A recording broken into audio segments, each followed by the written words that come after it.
പൈസ പറഞ്ഞുറപ്പിച്ചൊരു work finish ചെയ്ത് കഴിഞ്ഞതിൻ്റെ ശേഷം ഒരു ബാർഗെയിൻ. ഒരു 10,000 രൂപയാണ് ഒരു പരിപാടിക്ക് പറഞ്ഞതെന്ന് കഴിഞ്ഞാൽ ആ 10,000-ന് പകരം ഒരു 8,000 കൊടുത്തിട്ട് ബാക്കി 2 ഞാൻ തരട്ടോ എന്ന് പറയുന്നുണ്ട്. അത് തരട്ടോ എന്ന് പറഞ്ഞ് നീണാളം അങ്ങനെ അങ്ങോട്ട് പോവുകയേ ചെയ്യുള്ളൂ. ഈ 2,000-ലായിരിക്കും ചിലപ്പോൾ ഇയാളുടെ പ്രോഫിറ്റ് ഇരിക്കുന്നത്. ആ 2,000 എന്ത് ചെയ്യും? ഈ 10,000-ന്ന് 8,000 കൊടുത്തിട്ട് ആ 2,000 മാറ്റി വെക്കുന്ന സമയത്ത് ഇയാൾ അത് ചോദിക്കാൻ വേണ്ടിയിട്ട് 2-3 തവണ വിളിക്കും. അപ്പൊ മറ്റാൾ എന്താണ്, ഒരു 2,000 അല്ലേ എന്നുള്ള ലെവലിൽ ഒരു നിസ്സാരമായിട്ട് അത് അങ്ങോട്ട് തള്ളിക്കളയും. പക്ഷേ ഈ പറഞ്ഞ വർക്ക് എടുത്ത ആൾക്ക് കിട്ടുന്ന പ്രോഫിറ്റ് ആ 2,000. ഇയാൾക്കത് വാല്യുബിൾ ആണ്.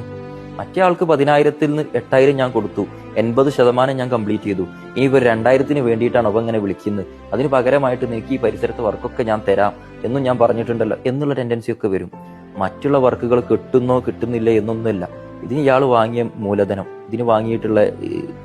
ഇതിന് ഇയാൾ വാങ്ങിയിട്ടുള്ള മെറ്റീരിയൽസ്, അല്ലെങ്കിൽ ഇതിന് ഇയാൾ ഉപയോഗിച്ചിട്ടുള്ള അതിന്റെ ആ ഒരു എമൗണ്ടെങ്കിലും നമ്മൾ കൊടുക്കാനുള്ള മനസ്സ് കാണിക്കണം. പണം പറഞ്ഞുറപ്പിച്ചിട്ടുണ്ടെങ്കിൽ അത് കൊടുക്കുക. അതല്ല നിങ്ങൾക്ക് അതിൽ ബാർഗെയിൻ ചെയ്യണം എന്നുണ്ടെങ്കിൽ ആദ്യം പറയാ ഞാൻ ഇത്ര തരുള്ളൂ കേട്ടോ. അല്ലാതെ എല്ലാ വർക്കും കഴിഞ്ഞതിന് ശേഷം ഈ ഫിറ്റ് ആക്കിയതൊന്നും അഴിച്ചു കൊണ്ടുപോകാനൊന്നും എന്തായാലും പറ്റൂലല്ലോ. അല്ലെങ്കിൽ ഒരു വേറെ എന്തെങ്കിലും സംഭവം ആണെന്നുണ്ടെങ്കിൽ അത് തിരിച്ചെടുക്കാൻ നമുക്ക് പറ്റൂലല്ലോ. പറഞ്ഞ പൈസ കൊടുക്കാനുള്ള മനസ്സ് കാണിക്കുക.